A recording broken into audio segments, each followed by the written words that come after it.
Welcome everyone, and thanks for joining the To Hull and Back podcast for another episode with me and Will, proudly sponsored by 6 Yards Out and Pearson's Bar, and we're going to be discussing the disappointing early FA Cup departure to Fulham in the Cup at the MKM.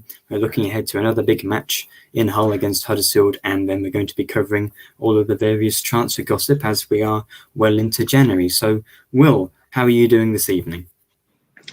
I am very fine, thank you very much. Happy New Year to yourself. Thank you, and Happy New Year to everyone listening who wasn't on the previous episode, and Happy New Year to you. So, hopefully, another fantastic year, another productive year for City. I don't know whether the last year was fantastic, but we're looking ahead. Although for the moment we'll look back at the weekend. So we lost to Fulham. I think I might have predicted. Was it 2-1 to Fulham? I don't know what you were thinking about going into the game, but it went as pretty much as well as we could have expected, which was not that well, really, because Fulham are a very decent team. Yeah, I think it went a pretty similar way to I think a lot of people were expecting. Like you said, Fulham 7th in the Premier League on a really good season. Mm-hmm. And despite losing, City gave a very, very good account of themselves. Yeah, I think we pushed them, pretty much as far as Everton in the last year, but instead of a goal frenzied game, it was quite a close one, and we just couldn't find that breakthrough. I think Vale from the very first few minutes, he had that big chance and he put that wide. Mm-hmm. So of course, if he'd scored that, it could have been a completely different game. But who stood out to you? Because, of course, there were 8 changes, I believe, and we pretty much saw the first or like the second appearances of Simons and Vale. So did those players stick out to you? Yes, one of them did. Xavi Simons, I liked the look of him. Mm-hmm. And obviously, it's early doors, it's a second string side, I suppose, but I thought he gave a good performance against a team that's obviously well above his station and the rest of the team's station. Got all around the pitch very well, played some decent passes, had some good work rate. I know, and Rashid himself post-match was very high in praise for him as well. Mm-hmm. Yeah, what exactly was it that he did well? Because I wasn't able to watch the game. His all-round game was very good from a defensive position. His work rate was good. His ability off the ball, what he did off the ball. He sort of, it's hard to say because it's been a few years now, so I've kind of moved on a little bit. But his all-round play I just thought it was for a team that was a much better side than us. He did really well in that position, especially on his first appearance. Do you think he played well enough to get himself a spot in the team? Because really, we do have a lot of midfielders. There's Tufan and then straight to Doherty. It's very hard to say because, like I said, no one really had a bad game, and you couldn't argue with anyone being put into the side for Huddersfield, and you couldn't argue with someone being dropped from the main side for some of those performances. I think it's hard to say. I don't think I think he'll keep a similar side to the team that's been playing in the league anyway. But I think a lot of those players who don't normally play have given Rosenior a lot to think about. Absolutely. I mean, Rosenior said he wanted to play a strong team, but really, we made 8 changes, and it's more of an opportunity to give some of the players, the fringe players, and the debutants and Tete, who came back into the team as well, who had been out for a while, some game time. I think it's a shame that it came at the time it did, because we just come off 2 wins. So to lose that bit of momentum, losing to Fulham, doesn't help. But it is just a case of the league is more important than an FA Cup run, isn't it? Oh yeah, at the moment the priorities for City are make sure they don't get sucked into a relegation battle, and the way that they've played the last few games, they've got no worries of that. But they need to just keep on that. Mm-hmm. Absolutely. But how good was it? Because, of course, there were some positives to come out of the game. To see Benjamin Tete back after a very long time. He was very disappointed to miss the World Cup because from what it sounded like, he held the ball up really well. And I'm not sure whether he's playing up front on the wing. But of course, a lot of our wingers are injured or leaving. So to have him back potentially playing on the wing like he did under Shota, that could be a real boost, couldn't it? It could, and when he came on, City's attack just looked so much better once he came off the pitch. He didn't even look. He made a couple of runs early on, and I thought it straight away looked knackered. But that's kind of how Tete looked before, to be fair. But he had a very good performance. Once he came on, it was 1-0, and there was the last 10, 15 minutes, City were all over Fulham, and he looked very good. Well, I'm sure we've probably not even seen the very best of Tete yet, because when he got injured, he only played, I think, 9 games, and how many of those were starts, I don't know. And of course, we didn't really have the ball very much, so we didn't really get much service, especially as a striker, and we only saw him on the wing. So, of course, that's the old cliche, and it is January. It feels like a new signing, and it certainly is for Rossini, because he hasn't been able to use him up until now. So hopefully it's a very promising start. Yeah, hopefully he can be a bit of competition to Oscar, who has gone through spells where he's not scored this season. He's banging form at the moment, but maybe unlucky not to have scored with a header quite late on in that game. But yeah, having Tete back, that's fantastic, because he had been getting back to his best, or to his best when he got injured, I think, against Coventry, was it? So that's certainly one positive. And how did Aaron Connolly do? Because we didn't have you on the podcast last week when that was rumoured. So what are your thoughts on the signing, and how did he do coming off the bench against Fulham? In terms of the actual signing, I'm happy with it, because it's someone young who seems to have some talent to him. I know there's a lot of issues with him off the pitch for a lot of people, but I'm willing to give him a chance before, instantly assuming that it's going to go wrong. And I thought when he came off the bench, he looked lively. Obviously, he'd only just signed, so he'd only just got involved with the team, so he's not going to be up to date with our team players and all that. But I liked the look of him, and look against a work rate. I liked that he seemed to be wanting to be on the ball quite a lot, which is always a good sign. But he's one of those where, because it was such short notice for him signing into the game, it's one of those to look for going forward. But I liked moments of him.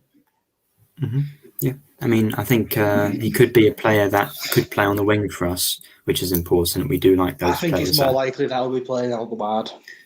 Yeah, because, I mean, we've got Tete and we've got Oscar in such good form that, of course, with a few players leaving, which we'll get onto soon, I think we do need extra depth on the wing, and especially as one of the players we might sign is now injured, as we've heard. So, yeah, I mean, he brings energy, I've heard, and pace. I've seen, I made the goal compilation, and he was cutting in on his right foot from the left wing. Even as a striker, he was doing that. So I think that could be his best position. And you're quite right. He's only just come in. We don't expect him to tear up any trees against a fantastic Fulham team who are doing really well under Marco Silva. I guess, is it nice to see Marco Silva doing well, or do you not care?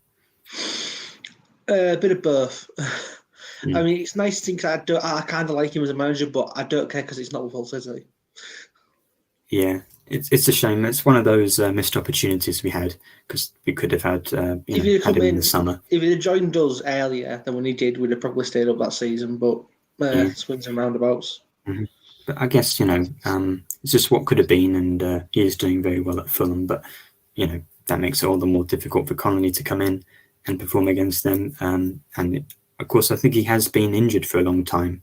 In Venezia, he'd only played 5 games, and the last one was, I think, September or something like that. So, it's surprising that we that he hadn't still been injured when we signed him, because that tends to be what we're doing. But hopefully that short little excursion onto the pitch along with Tete will definitely help them in the long run. So, Ingram, do you think he made a mistake for the first goal? Because he sort of saved it, a good save, and then it fell exactly to Kurzawa, who scored. So what were your thoughts on that? I mean, from my angle, I've had to save, but from my angle, I didn't think it looked like it was a decent save originally. He just didn't push it out wide far enough. I haven't actually watched it back, but I can understand why people are upset about it, but it's just one of those things. The thing that bothered me at the time was I thought Kurzawa was about 4 yards offside, but it wasn't. Yeah. Looking at the replays, I think perhaps he's trying to catch it and then he's dropped it a bit. And I think Kurzweil was onside in the end. So, of course, there have been a lot of referee decisions that have gone against us. And that one, I think, was fairly justified. And Fulham just had too much quality for us in the end. A decent showing. I think Rossini would have been quite happy with the way we were playing. I think the first 20 minutes we were probably maybe the better team. We were having some chances. I know Coyle forced a good save from the keeper. But maybe Tufan could have done more potentially, because that was his chance to get back into the team. But I think Rossini has implemented a good system, and even with the fringe players, they were playing that system well enough. And against, they were saying on the commentary on Humberside, if we'd played like that against a team in our division, we definitely would have got something out of the game. So yeah, not too negative. If we played like we did like that on Saturday against Huddersfield, we'll win. But it's a case of replicating it. Yeah, absolutely. And I'm not fully confident about that because home form has been pretty rubbish. But I think Rossini has implemented that system, which I said, and hopefully we start to see the fruits of that at home as well. So anything else to mention about the Fulham FA Cup game? Or, really it's just as expected, isn't it? Yeah, that's the thing. It was kind of, it was a shame that we didn't score first. It would have really put someone to the tag because there have been a few upsets this season so far. It would have been nice, but again, as much as I like a cup run, I'm fine with us focusing on the league. And to be honest, fourth round, I know it wouldn't have exactly been that, but we'd have had Sunderland, and that would have been a rubbish. I don't like having ties against teams in the same league at this point. Yeah, definitely not. Boring ties. Yeah, if we got to the FA Cup final and we were playing against a team in our own division, I'd be fairly happy with that. But at this point, it's not exciting, is it? You want a big team to test yourself, or what I prefer is the easiest teams possible, and then we get to the final again. Exactly. Because that's what happened to us. The best team we played up until Arsenal was Sunderland, who were, completely rubbish, bottom of the league at that point. Ant is saying he'd like to see us use that diamond formation we implemented at the end of the game, because we did have two strikers at that point. Although, of course, it was different compared to normal. Seri anchoring, Slater, Dock and Tufan competing in the midfield diamond. I'd always like to see Tufan on the pitch, and it seems like he could be staying. So I'd like to see him, get in the team. Fingers crossed. Not he has got the quality. Hopefully. No, nothing is guaranteed, but I think he does want to. He has contributed enough this season compared to Senik, who we'll get onto in just a second, to justify him staying in the division. But yeah, what you said, I was going to bring it up. Playing against Sunderland the next round wouldn't be that interesting. And I guess another thing, it's a shame we haven't won a cup game in the last 4, so that's last 2 seasons. So I think next year. Hopefully that's under Rossini, potentially if we do well, maybe we can have a nice cup run in the League Cup then. But a long way away yet. So I think we should move on to the transfer news, because there's been the one player in, Aaron Connolly, who hadn't been confirmed, I think, by the time of the previous episode. But there have been a lot of players who have left. So we'll start with some of the less interesting ones. So Randall Williams has gone to Bolton on a permanent deal. So technically we've made a profit of him because we signed him on a free from Exeter. And, at the time, I thought he was 24, he'd come from League Two and a bit of an average season, and we were in the Championship. It was just one of those McCann desperate embargo free transfers.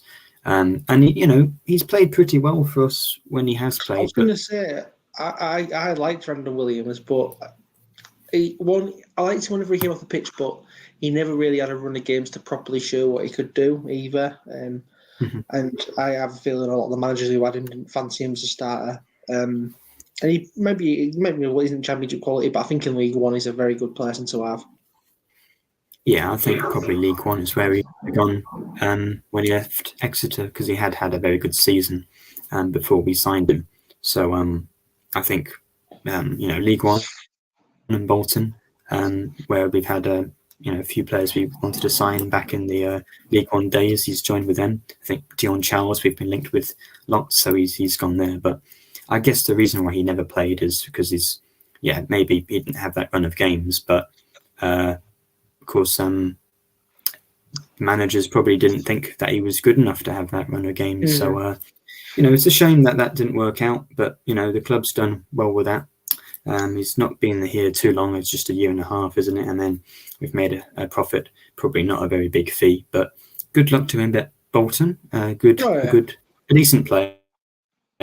But he wasn't really ever going to be part of this new journey we were going under with Adrian. And then another one, which was a bit more surprising, but Rossini had mentioned that this was a possibility, is Brendan Fleming, who's gone to Oxford United on loan for the rest of the season. So were you surprised at that? Because I was a bit surprised.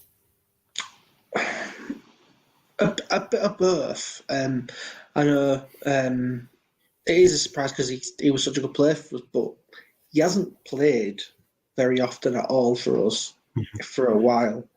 And I think he's had 30 games in his entire career. No, it's 70, I think. But he's had 70. I think he's had 40 for us, maybe 30.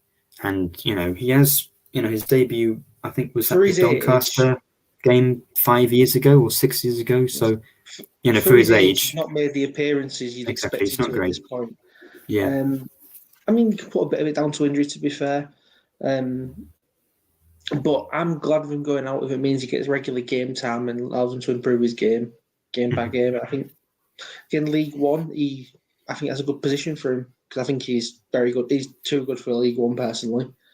I think Oxford have got a good signing there.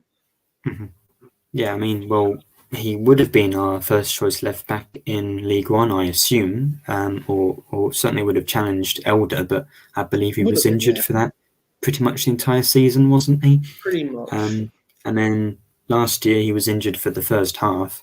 He came in, and then did he win January and February Player of the Month or something like that? I believe so. He was won very, a lot very of. good with it.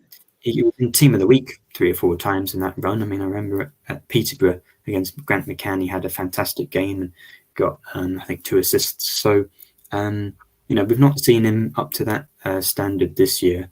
And Rossini has justified it that Greaves is playing so well at left back. He's been, one of our best players recently going forward and defensively. And he's definitely a better defender than Fleming is, because Fleming is more of a winger that's at left back, really. And then we've conceded so many from set pieces. Having Greaves there allows you to play with 3 centre backs, really, but with a back 4. So I think defensively that has helped us, and we've only conceded the 1 from a corner since the World Cup break, which is 6 games now, is it, or 5? Yeah, it's 5 games. Isn't it? It's mainly Greaves, I think, is the reason. It's just how well Greaves has played at left back. I think if that hadn't have happened, he'd still be at the club, Fleming, and it'd be him and Elder would be fighting for that left back spot. Yeah, so we'll get on to another player that's gone out on loan soon, but I don't think these are the similar sort of loans where Fleming has obviously gone out on loan because he's a very good player. We know that he can be one of the best left backs in the league, as he proved in a few games last year when he got into the Team of the Week. But he's a young player, as you said. He's not played that many games in his career. He needs to get some game time and come back in the summer with a full pre-season with Rossini. And hopefully, maybe we'll have got another defender in the summer. Greaves maybe goes back to left back or centre back, and then he gets back in the team. But at the moment, short-term thing is just to give him some game time. Whereas let's move on to Dokan Sinek, and then we'll go out and discuss some other players after that. But he's gone back on loan to Antalyaspor, and that may well be the end of his whole career. Rossini said he wants to look at how he is throughout the rest of the season on loan and reassess in the summer. But him going back after 6 months to the team we signed him from, that is, it's not a positive sign, I'd say. So it's a bit damning. Is it the end of his whole career? Probably. Probably. He's not been able to. mean, he was injured when he got here, like most of all signings were when they got here in the summer. He's not really appeared very often, and he's not had a run of games really. He's had flashes of brilliance, but he's not really done much. And Rossini, obviously, he's come in after Cynic was there with the previous regime, Shotter's regime. He's come in and I think he's just someone who Rossini doesn't see as part of his brand scheme. I mean, I think Adrian has sort of admitted it himself that the signings of Cynic and Tufan, or those Tufan's been better and he has scored some goals, were sort of more marketing ploys to get the Turkish fans involved than players that, and of course those are quality players. I'd say that they should have done, better than they have done. But I think especially Cynic didn't have the best record in Turkey goals and assists wise. We expected more from him, but I think with Senior coming in, and I think that was a big signal change that things are going to change. We're not going to sign as many players from abroad, and then of course the likes of Woods and McLaughlin and Christie, players that have come played in England before in the Championship, came into the team. So I think we are looking to be less of that international team and something more based in sort of Championship experience. So Cynic leaving, I think, is just another part of that process potentially. Adrian's maybe changed his mind on a few things, but we signed him for, was it 3 or 4 million? If we can get back in the summer potentially, after he's picked up some form in Turkey, I wouldn't mind seeing him go. But if he does pick up form and he has that pre-season under Rossini, which of course he didn't have, because he was injured under Schotter as well, wasn't he? Yeah, everyone was injured in the summer. I mean, may as well stop saying it. Pretty much every player that we signed, has been injured at some point, and even the ones we haven't officially announced yet. So yeah, that is very disappointing. That keeps happening. But and Rossini said, the fitness of these players from foreign leagues hasn't been great, and I'm not too fussed. I'm not even sure whether I've seen him do that much on the pitch. I think Pelkas looked better when he was playing than Cynic. I think he's just got the one assist against Rotherham, but he's never really put the crosses in for Oscar that he needs as the striker. So I think it's a bit of a failed signing, but he's still young. He's gone back to Turkey, to the club he was at. Hopefully his career picks up again and gets back into the Turkey national team. But then again, I wouldn't be averse to him coming back in if he does pick up form. So, would you agree with that? Do you think it's, been a failure, or do you think that we should just let him go back now and not have him back in the summer? I think it's been not enough time to say he's been a failure, per se. But it's not worked out. At the same time, he's not really had much time to show what he wants, what he can do either. I mean, like you, I think Pelkas is the better signing of the two. But I do think he's played his last game for Hull City, regardless of form. If he has a good time in Turkey or not, I don't think he's going to play for us again. Yeah, I think I'd probably agree with that. But it's been a very difficult experience for him. I mean, I'm not sure whether he does speak English. I mean, I know his interview was in Turkish, and that got a lot of views. But and of course, he's had 3 managers. He's a young player. He's never played outside of Turkey before. Comes to England. It's a tough league. Gets injured at the start. So, it has been difficult. So hopefully, it's just a small little blot on his career, and he can go on and be really successful. And then, well, what else has happened? James Scott is potentially leaving. Not a huge surprise. I think I'd forgive you if you'd forgotten we still employed James Scott. I still remember we had James Scott. But I don't know if the club remembers that we've got James Scott. Yeah, I mean, he's not in the squad, is he? I think he hasn't been injured. I don't even think he's been registered with the squad, has he? But yeah. I think he'll be going back to Scotland. Yeah, exactly. I think pretty much exactly the same with Cynic. He came in, got injured. He's been never been in the team, and him going back to where he's from, where he's played his best football.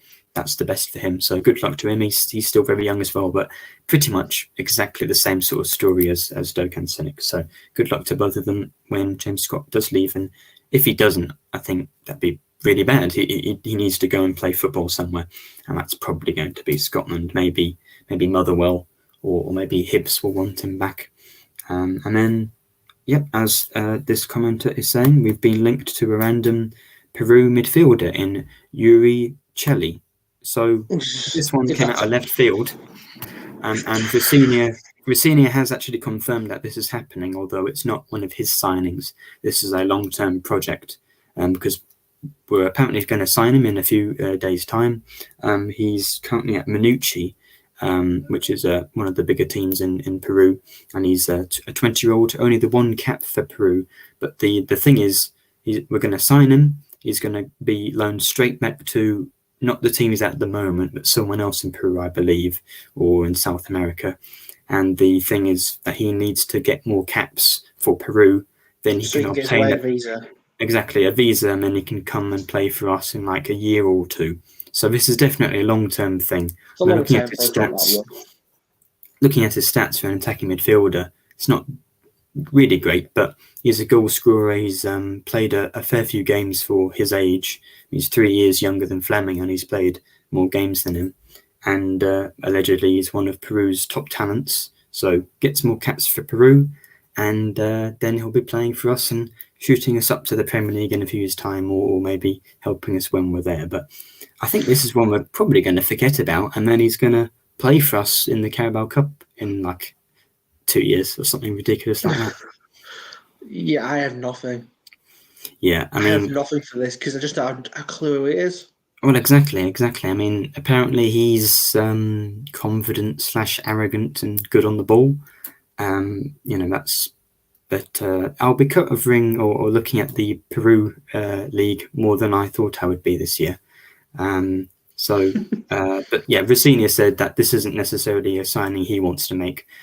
The likelihood, given managerial, tenures, lengths, and the Championship in England, he's not going to be the whole manager when he actually finally makes his debut for us, if it does actually go through in a few days.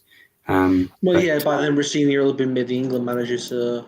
Well, England manager or Burton manager or whatever, yeah. I mean, something like that, going up or down. But he's, in a few years when he's finally got his caps and his visa, who knows what could happen. It's a very strange one. A little bit similar to the Salah situation. Of course, he's still on loan with us, but hasn't played because he's been injured. And I think that's sort of the same thing. He's going to be playing for us in a few years' time when he's older and got more experience, maybe on loan somewhere. So, a very peculiar one. Shall we move on? Can do. Yuri Olchelli, yeah. I mean, really don't know what to say about him. The last thing is that the Peruvian League actually has highlights on YouTube, very easy to find. So I will be able to make a goal compilation video for him. And if you want to look at, Hull's new signing that won't ever play for us potentially, you can certainly do that. And then I guess the other one we've mentioned, Ozan Tufan, is likely to stay. Sorry, I think I interrupted you. Well, did you want to add something? No. No, cool. And then the other thing, Malcolm Ebiweye, I really don't know how to say his name, but when he signs, I'll be able to... Just call him Malcolm. Call him Malcolm. Malcolm, the young Crystal Palace winger. He is injured. He hasn't signed for us yet officially. The deal is complete. Everyone has said the deal is complete and will go through. The deal was complete in the post-match presser where I was at after Fulham. Exactly, yeah. So he's basically a whole player, but he's injured. He's got like a small strain in his leg or something. Nothing serious, but he will be out for a few weeks, apparently. I think that's what Rossinia said, or at least long enough that it's significant, but not 6 months or something ridiculous, because then there's really no point doing it. So again, another player that we've signed and are here and to saying Ebiowei. I mean, and Ebby also just away. said the Peruvian Nobby Solano on the He did comments, say that. forgetting that Nobby Here's the Solano evidence. was Peruvian anyway. Well, yeah, that really doesn't work. Really doesn't work, does it? So, I mean, I'm looking forward to seeing this person play because, you know, he has a good caliber, a good reputation at Palace and Derby. And I watched one of those YouTube skill compilations, and he looks sick. You know, very good on the ball. I mean, Didn't make many goals and assists, but yeah, again. I mean, you could make bloody anyone look sick. Well, I've made a YouTube Longman one that compilation. makes him look good, so you know anything is possible, definitely. But it's just so frustrating that I mean I have lost count. It's like, is it 5 or is it 6 players we've signed this season that have been injured? I mean it's Traore and Salah and Cynic and Traore and Ebiowe, and there's probably someone else that came injured, but too many. I don't know if they came injured, but I'm pretty certain every single player we've signed in the past year has been injured for a while at some point. Aliar, Tete, and Pelkas got injured very quickly. That's another thing. Aliar's out for 6 weeks. It looks like. I guess that's probably 5 weeks now, but yeah, that's very frustrating. It'll be very frustrating for him as well because you missed the World Cup. Comes back, maybe rushed back. Don't want it to be a recurring injury because it's not it's the third time he's been. Oh, was he injured some point last year? He was injured. At least during the. Yeah. Ant says that Adama Traore has actually started training with the first team. He played in a friendly or a team match, a training match today. So, I mean, hopefully we see him back on the pitch. It's certainly a positive thing to see him come back after another very long time out, and he's a permanent player. So, you know, of course, it might just be that we have to see the best of him next season, but I was going to say, it is getting very frustrating and repetitive. Yeah, the thing is with Traore, he's not played for such a long time. He's going to be nowhere near match fitness. Oh yeah, and there's no cup games, or you know, by the time he comes back, or if he is fit enough to play, January will have ended, so we can't loan him out. Maybe we could loan him to like the Brazilian league in the summer to give him some sort of game time before the season starts next year. But yeah, there's as Ian Templeman says here in the comment, the different standard of fitness in the championship, and we have learnt that the hard way. We've had about 20 players injured, and most of the new signings that have come from foreign leagues are injured. Probably this Chedi guy, as soon as we sign him and send him to Peru, he's probably going to hurt himself coming off the plane, and he's not going to get to play in Peru. But that's how cursed we are at the moment. It's getting, but it's not it's like the training ground, despite what everyone likes to say. No, it can't be, can it? Because most of them isn't amazing, but it's not the reason for the injuries. Yeah, absolutely.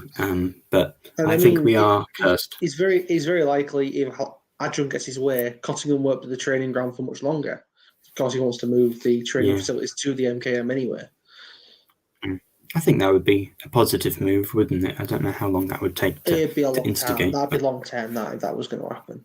And it has to be approved first by the council if it did. And they don't usually have the best time with us, do they?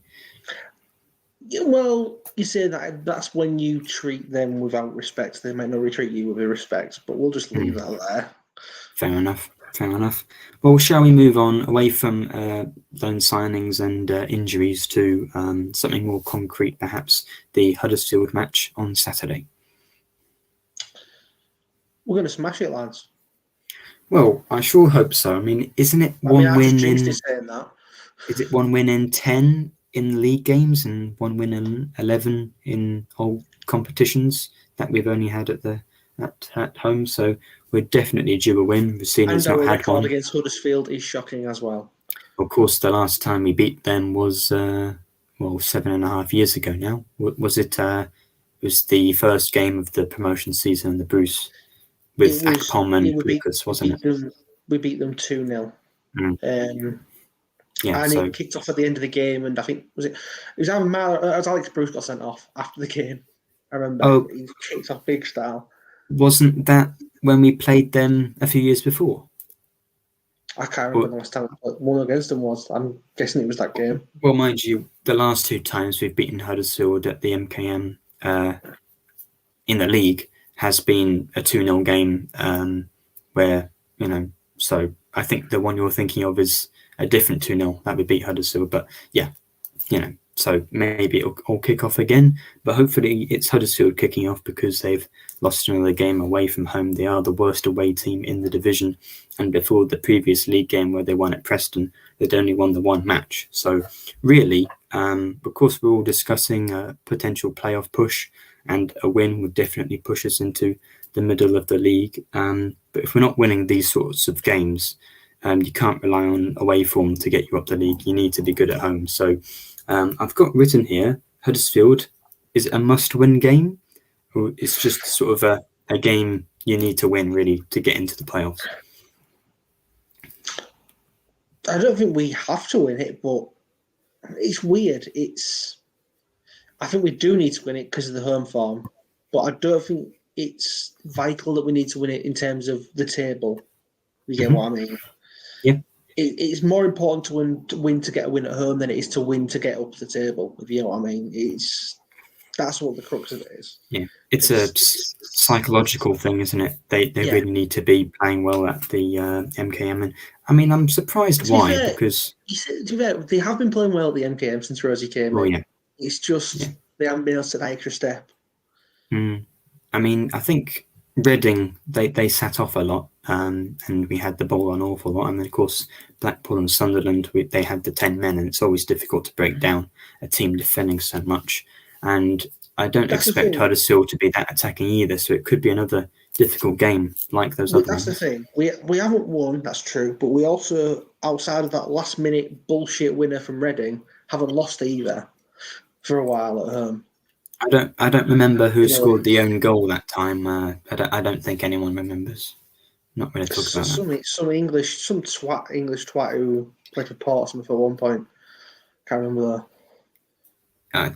Longman's never played for Portsmouth, but yeah, Wimbledon's right. Whatever. I'll give you that. I'm too tired. Well, you haven't covered Longman's career as closely as I have, so shall we move on to who we should play? Because I think really we've had 2 wins in the last 2 league games. I think keeping Doherty in the midfield and that sort of thing, but Aliar's injured, so do you think Tyler Smith, after his 2 goals against Wigan, he should play on the wing, shouldn't he? Yeah, absolutely. Just as I was explaining that, I thought, this is a dumb question. You do know Tyler Smith scored twice against Wigan, right? He does. It's what he does. It's normal, isn't it? Goals. He scores goals, You can't not give him the chance to start the league match after he scored a brace. You can't not. Absolutely, I would agree with that. And I think Doherty's played really well. So, keeping that midfield as it was. Of course, Seri's been dominating. And who did you vote for in the, was it the December Player of the Month? Because I voted Seri. I think he's been pivotal to the form we've showed so far recently. I honestly can't remember who I voted for. I think it was Seri. Well, it was either McLaughlin or Christie, I think. It was... And it might have been maybe it was Greaves. Well, of course, he has been very instrumental in this improvement in form. He's had the 2 clean sheets against Watford and whoever else it was, Birmingham. So we are doing better defensively. We're doing better up front. Hopefully, of course, we've scored 4 for the first time since the Preston game started last season, and Rotherham as well this season. So not many times we've scored 4. Hopefully that opens the floodgates a bit. And that's both of those 4, or 3 of those 4 goal holes were all against, in away games. So hopefully we can start to see that at home. But now that I think about it, we have been playing well. Huddersfield are very bad away from home, and we can't keep giving teams that are so bad, points. And we can, because that's typical City. Yeah, but we've got to break typical City stereotype at some point. So I might predict a win. Never do.